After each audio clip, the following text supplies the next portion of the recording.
warahmatullahi wabarakatuh. Halo pemirsa, jumpa kembali bersama saya Dia Astika dan saya Indah di The Journey. Setiap perjalanan punya sejarah. Dan pemirsa, The Journey kali ini sedang menyambangi salah satu situs yang dipercaya ditemukan pada abad ke-7. Dan kita sudah ada di tempatnya. Di belakang kita ini bernama Gumuk Sigit, ya, Gumuk Sigit atau gumukan tanah gitu ya. Gumukan tanah gitu. Oke, dan kita akan mencari tahu apa saja yang ada di sini dan informasi apa saja yang hari ini kita dapatkan. Jadi tetap ikuti terus keseruan kita di The Journey. Setiap perjalanan punya sejarah.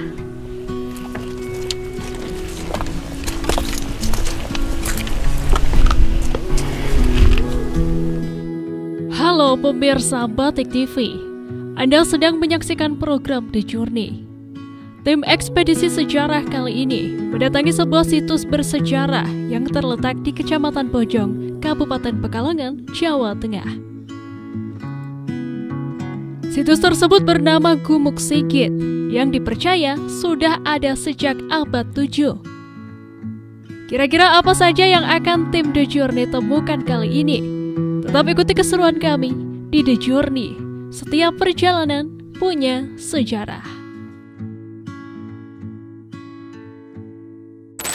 Oke pemirsa, kita akan mengajak Anda semua untuk melihat secara lebih dekat Gumuk Sigit apa saja yang ada di sini. Jadi di belakang kita ini kita lihat ada tumpukan batu. Yang ini adalah hasil dari rekonstruksi yang dilakukan oleh warga setempat. Jadi dulu awalnya itu tidak seperti ini ya bentuknya, masih gumukan tanah, kemudian atasnya masih ada pohon yang sangat-sangat banyak rumput. Dan katanya itu kalau di bahasa Jawa itu runggut. Oke, betul. Dan ini direkonstruksi oleh warga dengan cara menumpuk batu-batu yang ada, ya. Rapi banget ya kakak ya. Nah terus juga dikasih beberapa tanaman ya atau tumbuhannya. Tapi beberapa juga ada yang liar katanya, tanaman yang tumbuh sendiri begitu ya. Oke, kemudian di sekitar kita ini juga ada beberapa tempat duduk. Salah satunya yang ada di yang kecil-kecil juga ada ya. Bisa kita lihat. Ini salah satunya tempat duduk yang mungkin bisa digunakan untuk tahlilan, kemudian duduk begitu ya, tempat duduk-duduk gitu. Nah, ini juga ada yang panjang, Kak. Oke, di sebelah ini juga ada. Ini biasa untuk duduk juga. Ini aku suka ya. Di sini juga kayaknya dulunya ini pintu digunakan untuk pintu masuk juga mungkin. Dan yang saya suka di sini adalah pagarnya. Ini estetik sekali dia karena terbuat dari bambu dan bagus. Tadi pintu masuknya juga lumayan. Nah ini tuh banyak tempat duduk panjangnya ya di sebelah sini. Ada di beberapa titik yang pastinya bisa digunakan untuk beberapa kuota orang gitu. Oke, ini walaupun cuacanya panas tapi di sini cukup adem. Terus juga kayak fresh banget ya, angin alami ya. Oke, dan ini pendukungnya itu di pohon-pohonnya sih Kak yang bikin segar udaranya. Dan untuk menuju ke sini aksesnya itu kita jalan kaki lewat pematangan sawah ya. Jadi parkirnya di sebelah sana, terus kita jalan kaki. Tidak jauh sih sebetulnya. Mudah untuk dijangkau dan diakses, dan aksesnya pun mudah. Langsung turun dari mobil, jalan sedikit ke persawahan dan sampai di sini. Oh ya, dan di depan situ itu ada terlihat sumur ya.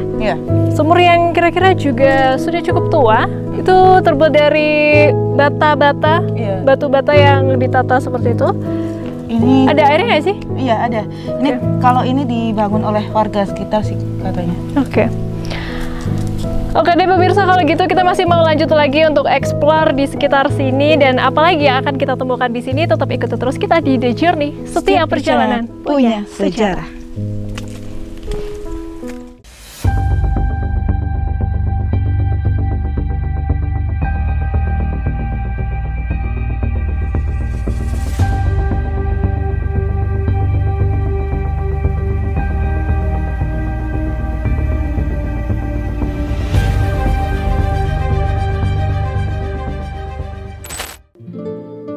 Tim kami mendatangi narasumber, seorang aktivis kebudayaan Desa Rejosari, Kecamatan Bojong, Kabupaten Pekalongan, yang juga mengalih wahanakan cerita-cerita sejarah tentang Gumuk Sigit ke dalam sebuah tulisan yang beliau susun menjadi sebuah buku dengan pengamatan dan pengumpulan data yang cukup panjang prosesnya. Bismillahirrahmanirrahim. Memperkenalkan diri, nama saya Subehi, warga Desa Rejosari RT 5 RW 2. Saya di sini sebagai masyarakat biasa, namun sejak tahun 2013 terbentuklah paguyuban yang pada intinya untuk sekedar mengopeni dari cagar budaya yang ada di Desa Rejosari. Terbentuklah pada saat itu paguyuban bernama Mekarsari. Saya sebagai didaulat sebagai parantoronya ini.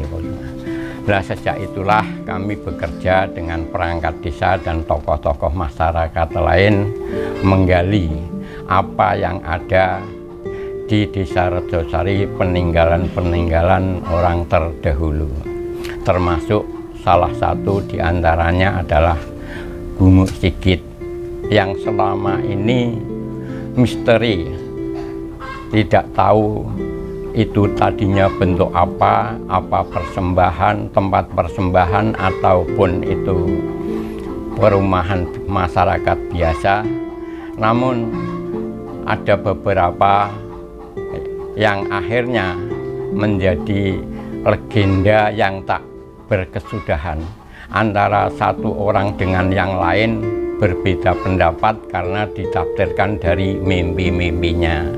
Akhirnya saya tergugah sebagai ketua paguyuban Mekarsari menggali apa sebenarnya adanya Gumuk Sigit itu.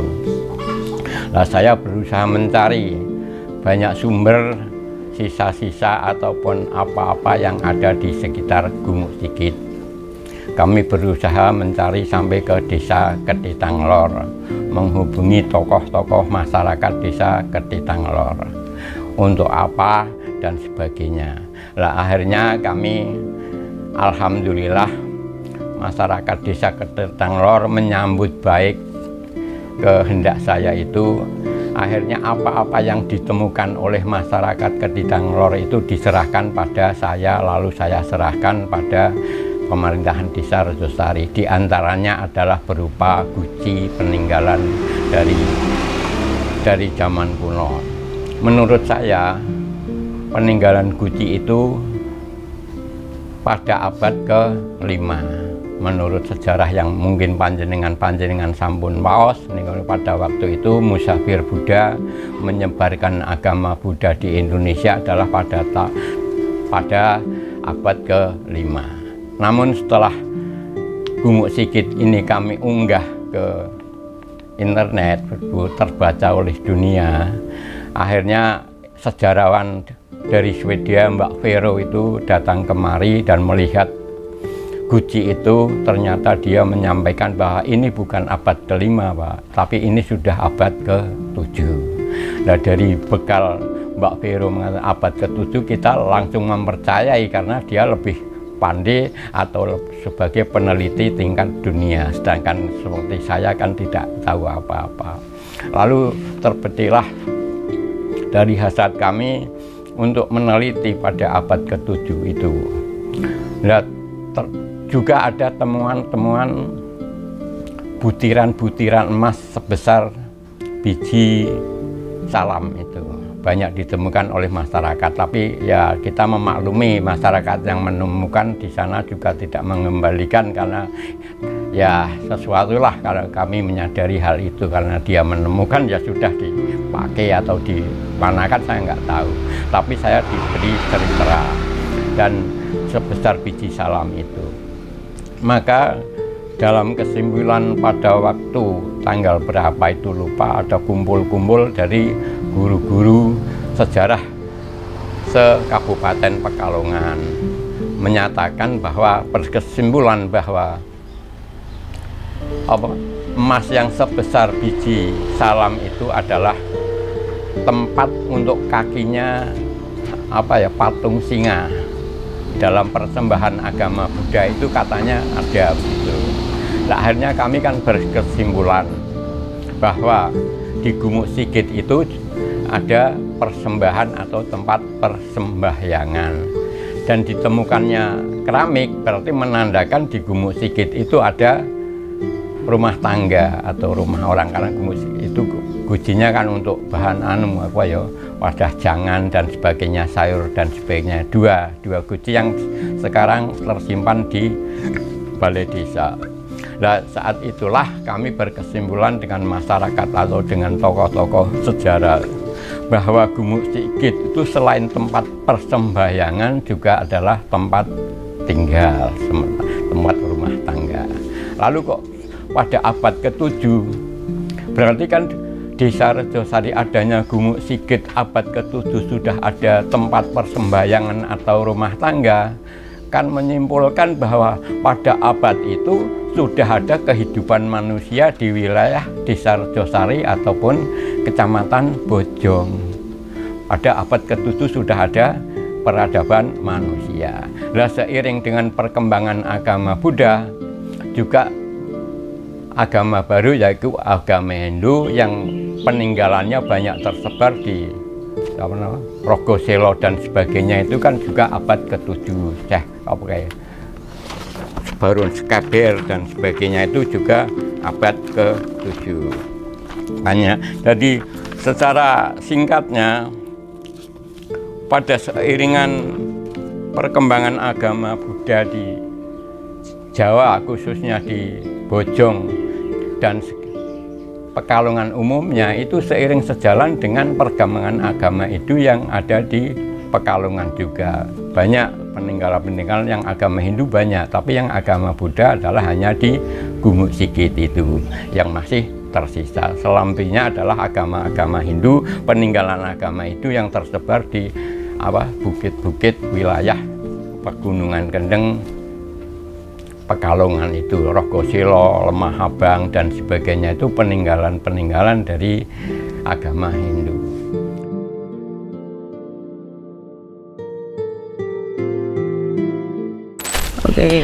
Oke, pemirsa, kita sudah ada di titik Gumuk Sigitnya, dan kita melihat dan banyak mendengar bahwa orang yang kesini kadang melihat adanya ular. Iya, katanya. Tapi kita so far melihat di sini tidak menemukan apapun ya. Clear. Bener-bener kayak nyaman, adem gitu ya. Nyaman, adem. Lagi tempatnya estetik ya. Aku suka banget sama pagar yang terbuat dari bambu ini. Dan juga ini ya, pohonnya itu bener-bener bagus banget. Dan bener-bener adem banget ya, karena banyak-banyak pohon, terus juga tempatnya itu posisi di tengah sawah, Mbak, yang bikin sangat menarik ya. Sangat menarik. Dan kita juga mendengar ada banyak orang yang datang ke sini untuk banyak hal. Mungkin salah satunya adalah ada yang positif dan negatif, dan tentu saja kita tidak bisa membenarkan hal-hal yang negatif, tapi juga cukup seperti yang mungkin dikatakan oleh pihak desa ya, bahwa itu hak asasi mereka juga untuk benar sekali melakukan apapun di sini. Ya, dan katanya juga di sini sering buat kegiatan keagamaan juga ya, katanya. Betul. Salah satunya tahlilan ya. Di sekitaran sini juga ada beberapa kursi yang bisa digunakan untuk biasa duduk-duduk sebagai tempat mungkin untuk membaca tahlil, kemudian atau menyepi gitu. Menyepi ya, betul. Atau di sini juga menurutku bisa banget nih, bisa digunakan untuk healing gitu ya, kalau misalnya apalagi kalau senja nih, Mbak, atau sunrise nih, dapat banget nih. Ya, karena posisinya itu benar-benar di tengah sawah. Di tengah sawah sih, benar. Kayak jadi itu yang bikin healnya tuh dapet gitu, kalau dari aku pribadi ya, dari Ida juga. Terus kira-kira apa nih, Dah? Yang aku lihat ya, ini benar-benar nyaman, dan juga konon katanya dulu itu di sini ada batu besar, Mbak. Batunya itu dari sana ya. Itu di sebelah kiri kita ya? Iya. buat 5 orang sholat. Oke, jadi batu tersebut itu bisa digunakan sholat berjamaah untuk 5 orang. Tapi katanya juga hilang, entah kemana gitu ya, entah dicuri orang atau bagaimana? Pokoknya itu misteri adanya hilangnya batu tersebut. Itu juga masih belum diketahui kemana hilangnya. Tapi rasa-rasanya banyak yang mengatakan bahwa itu mustahil apabila diambil oleh orang gitu ya. Karena kan gede banget ya. Sangat besar dan berat gitu ya. Bayangkan 5 orang buat jamaah itu. Wow. Okay. Oh iya, dan banyak sekali ya orang-orang yang menemukan kayak harta karun di betul. sini. Benar. Jadi di sini juga ditemukan beberapa emas ya yang berbentuk barang-barang yang bisa digunakan oleh rumah tangga. Selain itu juga perhiasan yang mungkin dipakai oleh manusia zaman dahulu, misal peniti kan. Terus asbak, teko, barang-barang rumah tangga yang bentuknya emas gitu, tapi juga hilang karena mungkin ulah tangan jahil manusia itu sendiri yang ya ketika menemukan mungkin mereka mengambilnya untuk pribadi gitu mungkin ya, atau ya. Nah, untuk yang masih tersimpan di desa ini itu Kak, guci sama itu loh, batu di sumur mana itu ya. Oke, jadi ada 2 guci yang konon itu gucinya itu sejak abad ke-7 ya. Iya, abad ke-7. Dinasti Tang. Oke. Itu di abad ke-7. Prediksinya di abad ke-7. Untuk itu di abad ke-7 itu berarti sudah ada kehidupan yang ada di Desa Bojong ini, Kecamatan Bojong ini ya, tepatnya di Rejosari ini. Konon katanya itu sini semuanya itu daerah laut dahulunya. Iya. Oke. Katanya garis pantainya, garis pantai laut di zaman dahulu itu sampai sini. Gitu ya. Dan itu ada di perdagangan juga ya.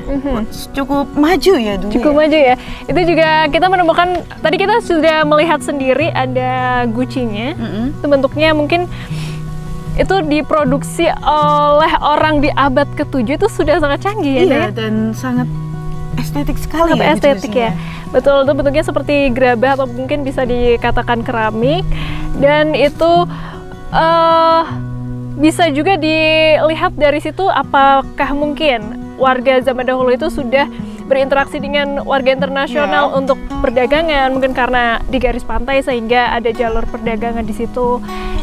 Itu mungkin bisa sangat terjadi. Dan pemirsa mungkin masih terus ikuti kita terus di The Journey kali ini, karena kita masih akan mencari informasi apa lagi yang akan kita dapat di Gumuk Sigit Desa Rejosari ini. Untuk itu ikuti terus kita di The Journey episode Gumuk Sigit bersama saya Dia dan saya Indah.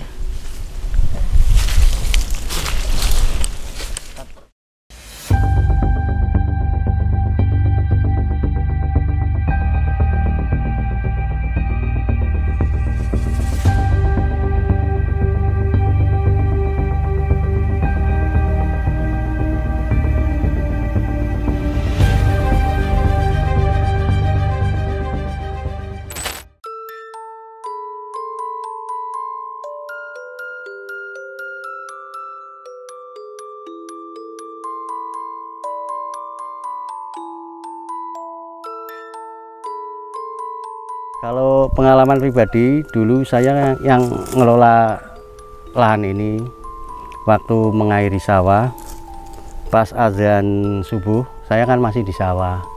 Nah itu terdengar suara orang berwudu, sayup-sayup, ada adzan dari kejauhan. Di sini ternyata ada yang wudu juga, tapi saya kebetulan tidak takut dan tidak miris di situ karena di sini kan cukup terang walaupun malam, banyak lampu, terus ya tidak begitu menyeramkan.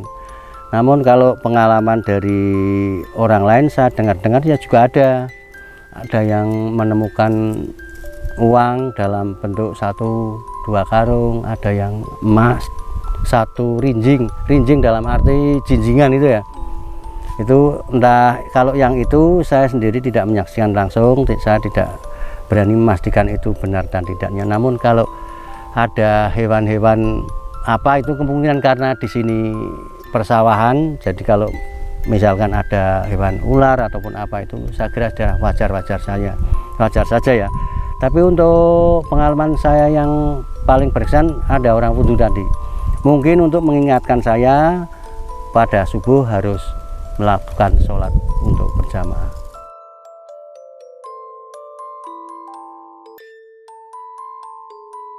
Mistis katanya sih ada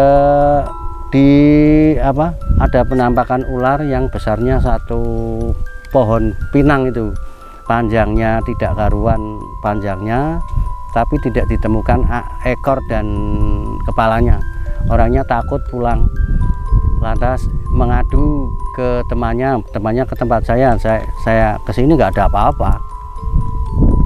Yang katanya mau beli lahan ini Pak, yang katanya 3 tahun sampai nggak jadi. Oh, itu orang yang medas padi di sini, beli borong atau nebas ya, itu kan sudah akad harganya seberapa lah, mau istilahnya survei ke sini lagi, ada ular tadi yang besar itu, dia pulang, akhirnya ya dilanjutkan untuk transaksi jual belinya. Namun di luar dugaan labanya itu lebih banyak, tapi untuk nextnya time itu sudah nggak beli lagi karena takut nanti kalau ada apa-apa katanya.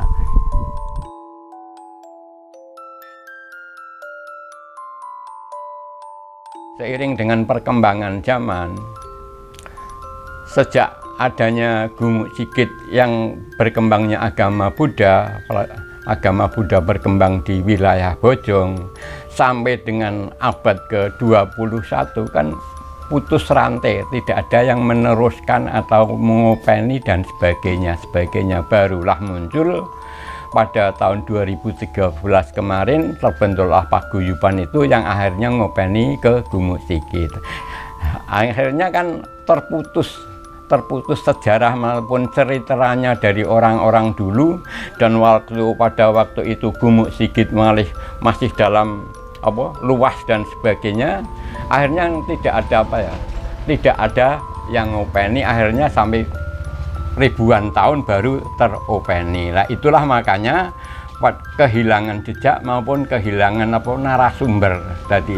Adanya hanya cerita-cerita misteri, cerita-cerita yang menyeramkan, dan ya akhirnya antara satu dan lain berbeda. Maka pada tahun 2013 itu akhirnya dibenahi dan sekarang sudah dipagari walaupun dengan bambu. Itu akhirnya untuk menunjukkan bahwa keeksisan dari Gumuk Sigit itu masih ada.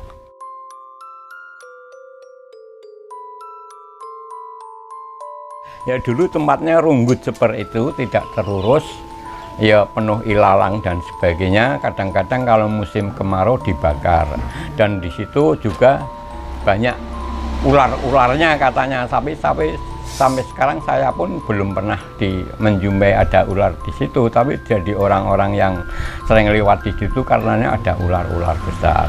Nah, akhirnya akan menambah keangkeran dari Gumuk Sigit karena yang runggut berlukar seperti itu, Mbak. Yeah. Oke. Kalau pertama kali masyarakat sini menemukan Gumuk Sigit itu tahun berapa, Pak? Ya dari dulu. Dari dulu itu hanya tidak terawat, tidak ada yang ngopeni seperti sekarang. Dari akhirnya bias. Ceritanya bermacam-macam, dari mimpi-mimpi orang gitu. Aku ngimpeni di ono-kono masih, aku ngimpeni sana ono penunggune itu. Jadi antara satu yang lain berbeda begitu. Jadi hanya cerita-cerita mistis dan rahayu.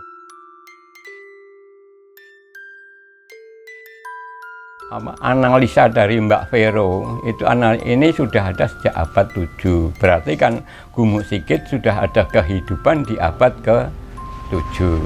Nah, adapun akhirnya kok rusak dan sebagainya itu mungkin karena ya masalah usia dan tidak ada pemeliharaan dan sebagainya. Nah, perlu Mbak ketahui pada waktu tahun 70-an saya masih remaja, itu di puncak dari Gumuk Sigit itu ada batu besar yang datar, bisa untuk sholat berjamaah itu.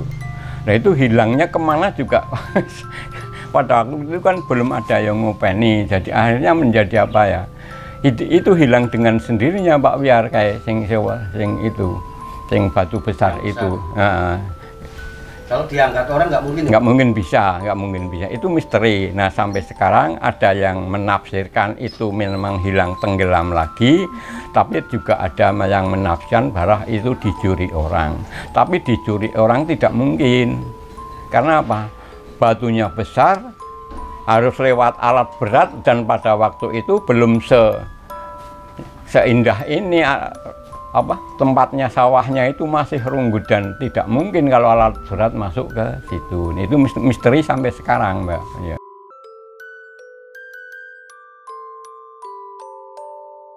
Ya, harapannya supaya generasi muda itu menghargai peninggalan-peninggalan zaman kuno, walaupun ya agak terlambat tapi lebih baik daripada tidak. Nah, sebagai Koco Benggolo, artinya sebagai tonggak sejarah bahwa Desa Rejosari itu sudah ada kehidupan di abad ke-7.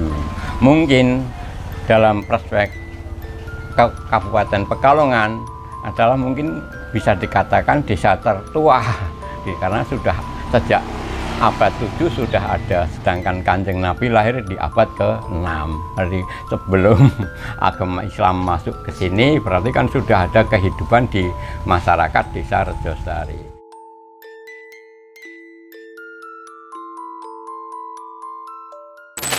Oke, jadi banyak sekali ya pelajaran yang bisa kita petik di hari ini ya, Mbak ya.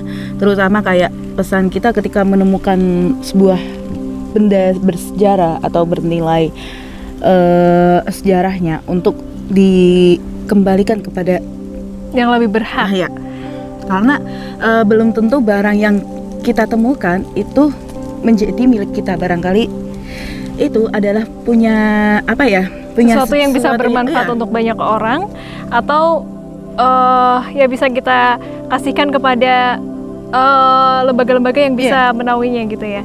Karena banyak sekali di sini yang menemukan artefak-artefak yang kemudian mereka ambil untuk dirinya sendiri, untuk dirinya pribadi, yang akhirnya kita kehilangan situs-situs itu dan tidak ada bukti-bukti sejarah yang bisa kita ambil untuk kita pelajari untuk anak cucu kita kelak begitu.